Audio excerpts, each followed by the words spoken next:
चलिए आज का वीडियो लेके मैं फिर आ गया हूं आप लोग के लिए स्पेशल। और अभी स्पेशल 12th के लिए चल रहा है और मैथ का क्लास चल रहा है, क्योंकि 5 फरवरी से सबसे पहले आप लोगों का मैथ का एग्जाम है।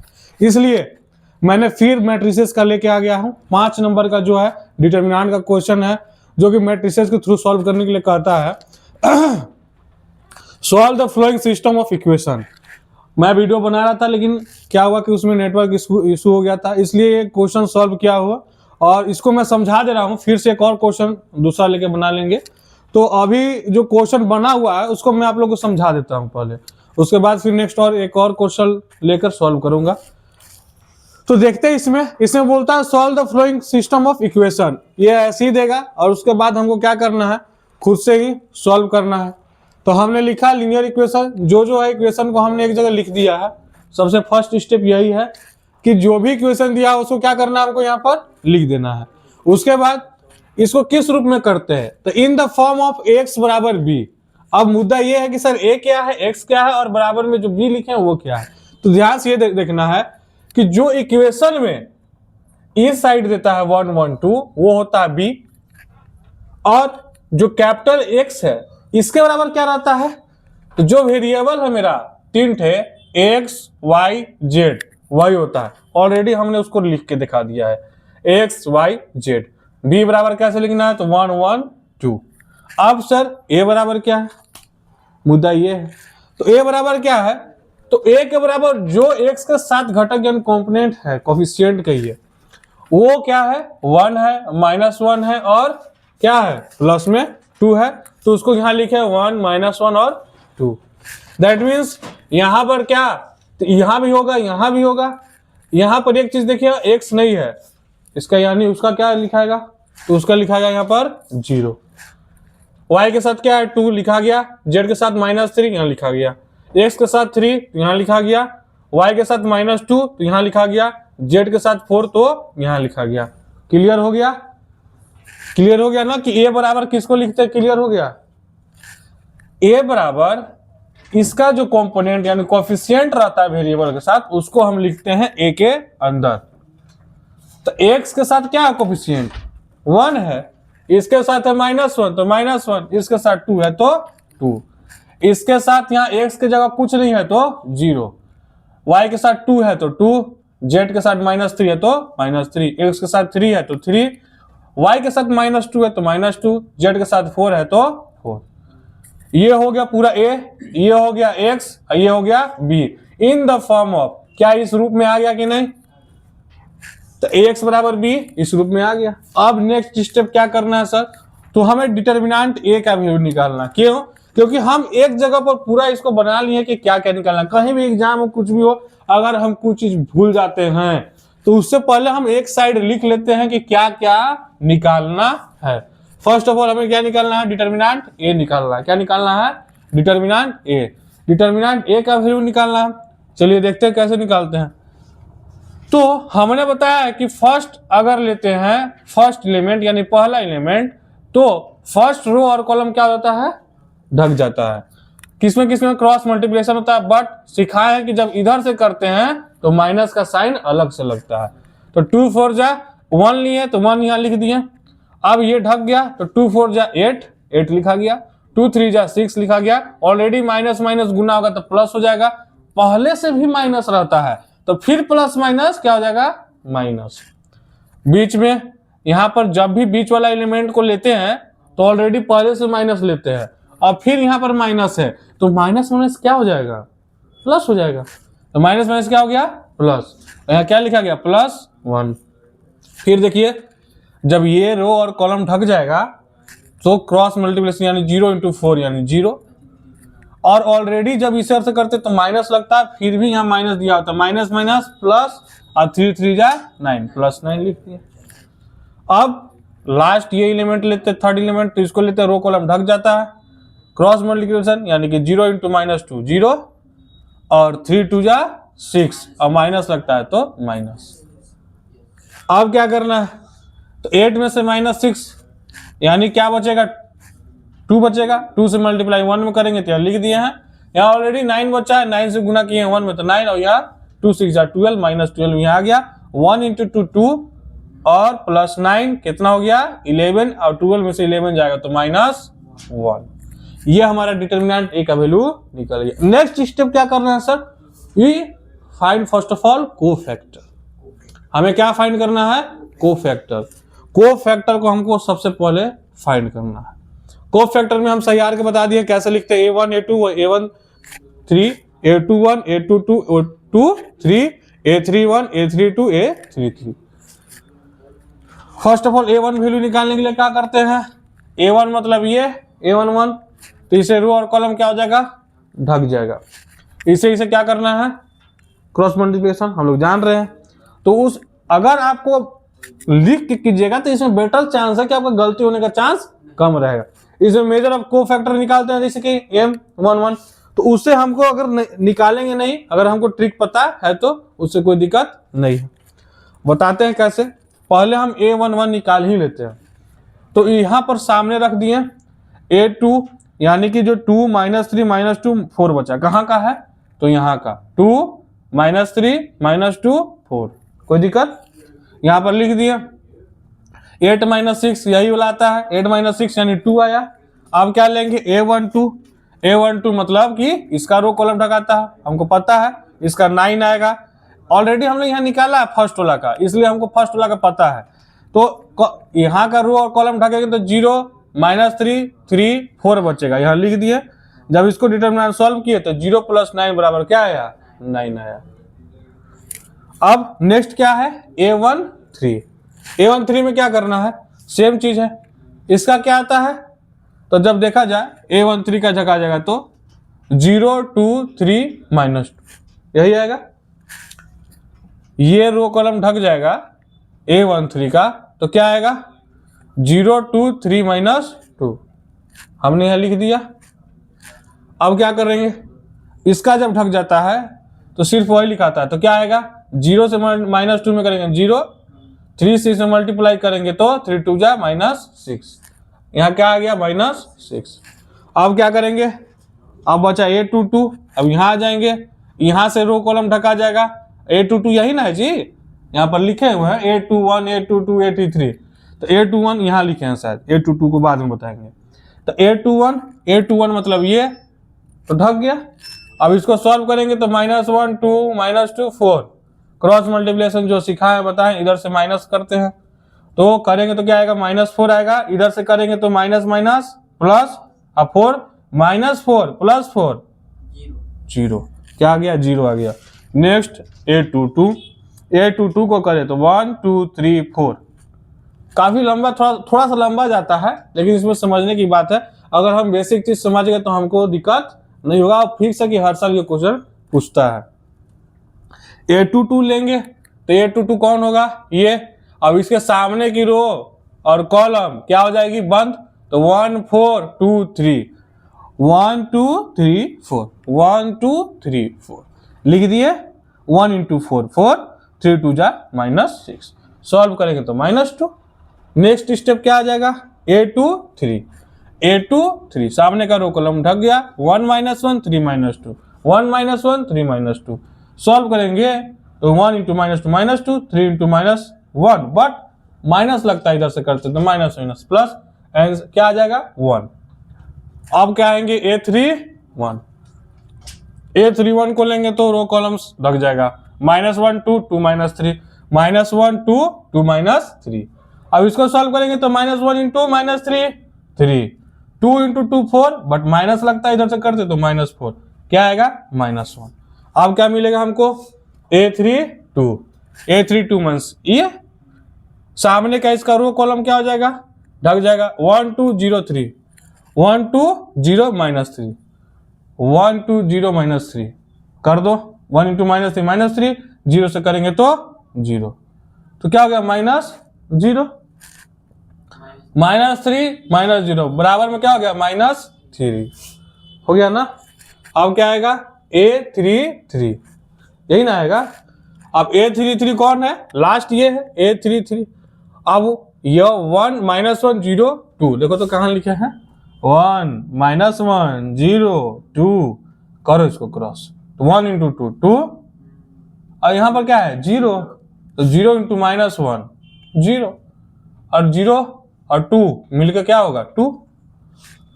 फाइनली हमारा कोफैक्टर निकला, बट यहाँ ध्यान देने की ये बात है कि हम माइनर ऑफ कोफैक्टर या मेजर ऑफ कोफैक्टर यानी कि नहीं निकाले हैं।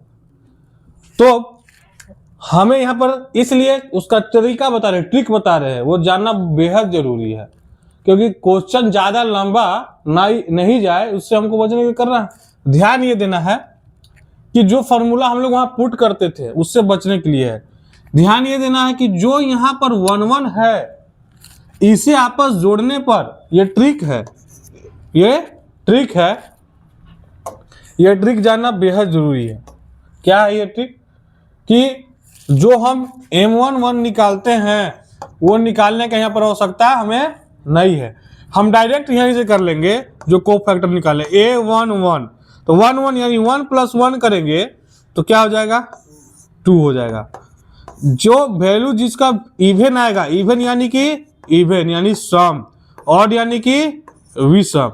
तो ध्यान देना कि जिसका जोड़ने पर 1 + 1 यानी कि इवन आए उसका जो वैल्यू रहेगा प्लस में, और जिसका जैसे कि यहाँ देखो 1 + 2 A12 लिखा हुआ है ना, इसको जोड़ो तो आपस में 1 + 2 क्या आता है 3।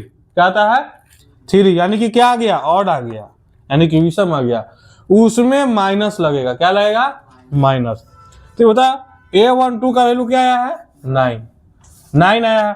और लेकिन जब एडजस्ट ADG यानी कि एडजॉइंट ऑफ मैट्रिक्स A, यानी कि इसमें एडजॉइंट A में जब हम वैल्यू लिखते हैं एडजॉइंट A में, तो इसमें टोटल जब वैल्यू लिखेंगे कोफैक्टर का ही लिखेंगे, बट हमको पहले ये माइनस वाला काम कर लेना है।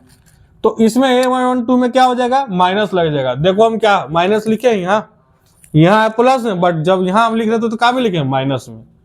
क्यों लिखे कारण बता दिए ना, कि क्या करना हम ये नहीं निकाले हैं। इसके कारण क्या करते हैं हम, क्योंकि इसका क्या हम लोग फॉर्मूला सीखे थे -1 का पावर I + j इंटू में A11, बट ये चीज हम नहीं किए हैं, डायरेक्ट A11 निकाले हैं। और हमको ट्रिक जब पता है तो हम क्यों इतना करें, तो इसीलिए सिखा दिए क्या कि जिसका जोड़ने पर वैल्यू ऑड आएगा उसमें क्या लगेगा माइनस, जिसका जोड़ने पर वैल्यू ऑड आए उसमें ऑटोमेटिक क्या लगा देना है माइनस। जैसे 1 1 तो इवन, तो इसमें कोई छेड़छाड़ नहीं करना है। अब 1 2 प्लस करो तो क्या आएगा 3, मीन्स ऑड आ रहा है, यहाँ क्या लगाना होगा माइनस। A22 4, यहाँ कोई चेंजिंग नहीं। A13 4, यहाँ कोई चेंजिंग नहीं। A21 होगा, क्या आ रहा है 3, लेकिन यहाँ 0 है इसलिए हमें कोई प्रभाव नहीं पड़ा, लेकिन देखो हम यहाँ 0 लिख दिए A21 की जगह। नेक्स्ट चलो क्या आएगा A23 में क्या है 5 आ रहा है, क्या आ रहा है 5। तो देखो A23 यहाँ है ना, यहाँ पॉजिटिव में 1 है, क्या लगा दिए माइनस। क्यों? क्योंकि जोड़ने पर इसे क्या आ रहा था 5 आ रहा था, मीन्स विषम यानी ऑड आ रहा था। अब हम बताएं ट्रिक कि जब हम M11 M22 नहीं निकाले हैं तो यही करना है कि इसे जोड़ेंगे आपस में, और जोड़ने पर अगर ऑड आएगा तो हम माइनस लगाना है, और नहीं आएगा तो कुछ नहीं करना है। अब यहां देखो बतला रहे हैं A31 पॉजिटिव है, कोई चेंजिंग नहीं होगा। अब देखो यहां पर A32, यहां क्या आ रहा है A32, क्या आ रहा है, क्या लग गया कोई दिक्कत, लेकिन यहां पर क्या हो जाएगा पॉजिटिव, क्या हो जाएगा पॉजिटिव। यहां देखो A33, अब ई जो है यहां पॉजिटिव क्यों हो जाना ना, A32 ऑड है तो निगेटिव आएगा, ऑलरेडी पहले से निगेटिव है तो निगेटिव आएगा तो पॉजिटिव हो जाएगा। A33 इवन आ जा रहा है, 3 + 3 कितना हो जाएगा 6, तो इसमें कोई चेंजिंग नहीं होगा। हमने ऑलरेडी यहाँ पर क्या किया सही आर के लिख दिया, कोई चेंजिंग हुआ। ये -2 के नहीं देखना, ये -2 ऑलरेडी यहाँ है, ये 2 2 4, तो इसमें कोई चेंजिंग नहीं हुआ -2, तो वो अपना प्लेस पर ऐसे ही रहेगा, नो चेंजिंग। अब हम जान गए कि adjoints of matrix A, adjoints of matrix A कैसे लिख दिए दिख रहा है। उसके बाद यहाँ देखो डैश लगा है, डैश का मतलब क्या होता है कि ट्रांसपोज करना, डैश का मतलब ट्रांसपोज करना है, डैश का मतलब हमें ट्रांसपोज करना है। ट्रांसपोज मतलब कि जो रो में होगा सब चेंजिंग हो जाएगा कॉलम में, जितना भी रो में है सब किस में लिखा जाएगा, यही होता है ट्रांसपोज ऑफ मैट्रिक्स। तो चलो देखते हैं कैसे हुआ है, बाकी ये सब तो समझ गए हम लोग। तो जितना भी एडजॉइंट्स ऑफ मैट्रिक्स है उसको ट्रांसपोज करना है, ट्रांसपोज का यह मतलब डैश लगता है। एडजॉइंट्स ऑफ मैट्रिक्स फिर से लिखे तो जितना रो में था सब कॉलम में, 2 -9 -6 सब लिख दिए, 0 -2 -1 सब लिख दिए, -1 3 2 सब कॉलम में आ गया। दैट मीन्स ट्रांसपोज मैट्रिक्स हो गया। अब हमें क्या करना है, जो मेन इंपॉर्टेंट इसमें मुद्दा रहता है वो रहता है A inverse. This is the most important. A inverse निकालने के लिए क्वेश्चन हमेशा पूछता है, हर साल पूछता है, और ये हमें जानना बेहद जरूरी है। जैसे हमने शॉर्टेज डिस्टेंस बताया फिक्स से आएगा, वैसे ए इनवर्स भी आएगा। हमें 5 नंबर पर इसीलिए फोकस कर रहे हैं क्योंकि बहुत नॉर्मल क्वेश्चन आता है 5 नंबर और रिपीटेड आता है। तो 5 नंबर 20 नंबर का क्वेश्चन पूछता है तो हमेशा आएगा ही आएगा। तो उससे क्या है कि 20 नंबर हमारा क्या रहेगा, पॉकेट में रहेगा। वैसा ऐसा क्वेश्चन हमें फिक्स कर लेना है। तो ए इनवर्स जो हम निकालेंगे, क्या निकालेंगे, ए इनवर्स। ए इनवर्स का फॉर्मूला क्या होता है, ए इनवर्स का फॉर्मूला क्या होता है, एडजॉइंट्स ऑफ ए बटा में डिटर्मिनेंट ए। और डिटर्मिनेंट का ऑलरेडी हमने वैल्यू निकाला था, क्या निकाला था, -1 -1 लिख दिए यहाँ पर। एडजॉइंट्स ऑफ ए जो निकाले हैं यहाँ बगल में निकाले हैं, और हमें कहाँ कर देना है, पुट कर देना है यहाँ में। अब -1 को हमको क्या कर देना, अंदर एंट्री करवा देना, क्योंकि बाद में करे चाहे पहले सब सॉल्व पूरा क्लियर कर लेना है। -1 को अगर हम जगह दे देते हैं इसके अंदर तो क्या क्या चेंजिंग हो जाएगा, जहां पॉजिटिव है वहां निगेटिव, और जहां निगेटिव है वहां पॉजिटिव। तो बताओ यहाँ पॉजिटिव है तो यहाँ निगेटिव हो जाएगा, -2 0 से कोई लेना देना नहीं है। यहाँ निगेटिव है पॉजिटिव हो जाएगा, निगेटिव है पॉजिटिव हो जाएगा, निगेटिव है पॉजिटिव हो जाएगा, पॉजिटिव है निगेटिव हो जाएगा, निगेटिव है पॉजिटिव, निगेटिव है पॉजिटिव, नहीं है तो negative. Total A inverse value निकल गया। मुद्दा यही रहता है। अब देखिए हमने यहाँ पर फॉर्मूला लिख दिया है, x बराबर ए इनवर्स बी। देखिए अंडरलाइन भी किया, क्यों, मोस्ट इंपॉर्टेंट है कि ए जो पहले इधर लिखे थे वो उधर जाएगा तो ए इनवर्स हो जाएगा, और x बराबर ही हमें निकालना, मतलब x y z का वैल्यू हमेशा यही निकालने के लिए देता है 5 नंबर में। तो x ए इधर था, ए इधर कर दिया, ए इनवर्स बी हो गया, x का मतलब x y z। A inverse का वैल्यू हमने यहाँ पुट कर दिया, और b का वैल्यू यहाँ 1 1 2, ऊपर यही था। अब हमने b का वैल्यू 1 1 2 रख दिया, ए इनवर्स का वैल्यू यहाँ लिखे थे वो लिख दिए, और x का x y z। अब क्या करना है, हमें ये दोनों में क्या करना है, मल्टीप्लाई। अब मैट्रिसेस का मल्टीप्लाई हम लोग जानते हैं करने। अब करेंगे 2 इंटू -2 इंटू 1 -2, 0 इंटू 1 0, 1 इंटू 2 2 हो गया, 9 इंटू 1 9, 2 इंटू 1 2, और -3 इंटू 6 -6, 6 इंटू 1 6, 1 इंटू 1 1, और -2 इंटू 2 -4 यहाँ लिखा गया। अब कुछ करना नहीं है, इसे हमें आपस में जोड़ देना है।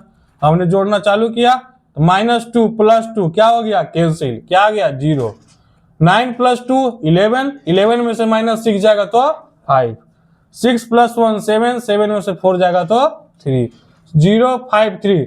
दैट मीन्स अब जब हम कंपेयर करेंगे तो x के बराबर क्या आएगा 0, y के बराबर क्या आएगा 5, और z के बराबर क्या आएगा 3। दैट इज माई, ये क्या है, मेरा फाइनल आंसर हो गया। x का वैल्यू निकल गया, y का वैल्यू निकल गया, z का वैल्यू निकल गया।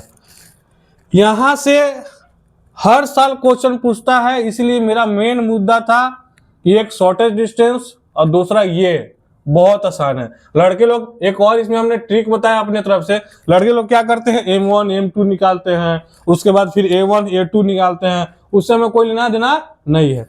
हमें मुद्दा है A1 A2, इसमें टाइम बचाना है और सॉल्व करना है क्वेश्चन को। हमने ट्रिक बताया, क्या बताया कि 1 + 1 देखना है, इवन है तो छोड़ देना है, 1 + 2 इसको जोड़ेंगे और तो यहाँ माइनस लगा देना है। और इस तरह से क्वेश्चन को क्या करना है हमको सॉल्व। ये भी तरीका बताएं क्या क्या निकालना है हमको साइड में लिख लीजिए। इससे क्या होगा क्वेश्चन को जब सॉल्व करेंगे तो कहीं अगर भूल चूक हो गया तो हम पीछे पलट के देख लेंगे, साइड में लिखे हुए रहेंगे, देख लेंगे क्या क्या निकालना है। अंत में हमको यही निकालना रहता है। तो आज के लिए यही मेरा रहेगा। और मेन मुद्दा देखिए अब क्या है, ये तो मैं बता दिया 5 नंबर के यहाँ से। मेन मुद्दा ये है कि अब हमारा एक और है जो कि होमवर्क के रूप में आप लोग के लिए हम दे रहे हैं। देखिए क्या दे रहे हैं।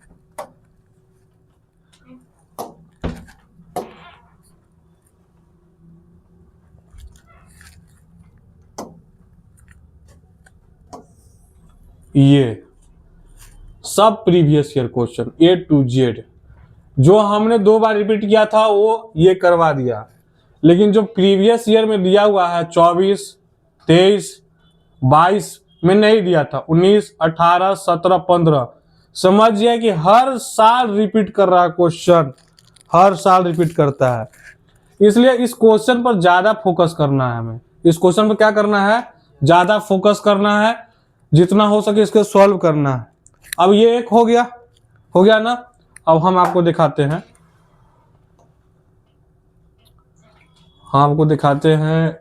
एक और दिखाते हैं आपको।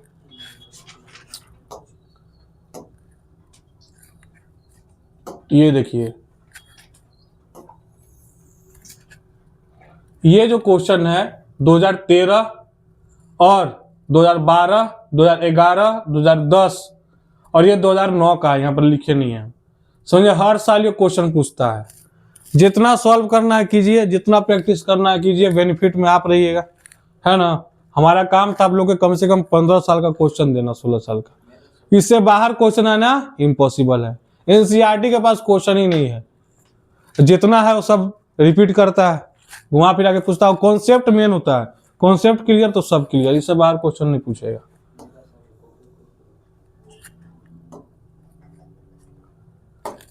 चलिए, अब मेरा लास्ट है कहना आप लोगों से यही है कि चैनल को सब्सक्राइब कीजिए या नहीं। चैनल को सब्सक्राइब कीजिए या नहीं, लेकिन मेरा मेन मकसद है कि पूरा झारखंड में ये क्या होना चाहिए, शेयर होना चाहिए। शेयर ही मेरा मेन मुद्दा है। जितना शेयर होगा उतना स्टूडेंट के पास ये क्या होगा, पहुंचेगा। और पहुंचेगा तो स्टूडेंट लोग क्या होगा, कॉन्फिडेंस हाई होगा। क्या होगा, कॉन्फिडेंस हाई होगा। यही मेरा मेन मुद्दा है। तो पूरा आप लोग का जिम्मेवारी है कि पूरा झारखंड में ये फैलना चाहिए, हर एक स्टूडेंट के पास। जो कोचिंग संस्थान में नहीं पहुंच पा रहे हैं उनके लिए मस्ट इंपोर्टेंट। देखिए आप लोग के लिए बहुत सारे यहाँ पर पेज बना के हम रखे हुए हैं, 1-2 पेज नहीं, बहुत सारा पेज है। ऐसा पेज इसमें टोटल प्रीवियस ईयर क्वेश्चन, अभी और बहुत सारा क्वेश्चन करवाना है। ये तो बस एक ऐसी ही है, अभी बहुत सारा क्वेश्चन करवाना है।